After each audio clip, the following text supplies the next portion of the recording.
অসমবাসী ৰাইজলৈ ভোগালীৰ বিহু তথা মাঘৰ বিহুৰ বহুত বহুত আন্তৰিক শুভকামনা আৰু শুভেচ্ছা জ্ঞাপন কৰিলোঁ।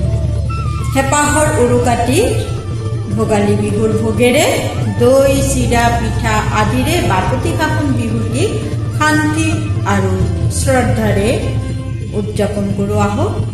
এই উৎসৱটি যেন সকলোৰে জীৱনলৈ সুখ সমৃদ্ধি কঢ়িয়াই আনে, তাৰ বাবে ঈশ্বৰৰ ওচৰত প্ৰাৰ্থনা জনালোঁ। নীল আকাশৰ এটি অতি জনপ্ৰিয় বিহু গীত মাঘৰ বিহু আহিল মইনা মাঘৰ বিহু আহিল, এই গীতটো মই গাবলৈ চেষ্টা কৰিছোঁ। কিবা ভুল ভ্ৰান্তি নিশ্চয় ক্ষমা কৰি দিব। আকৌ এবাৰ সকলোলৈ মাঘৰ বিহু ভোগালী বিহুৰ বহুত বহুত শুভকামনা থাকিল।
লখিমী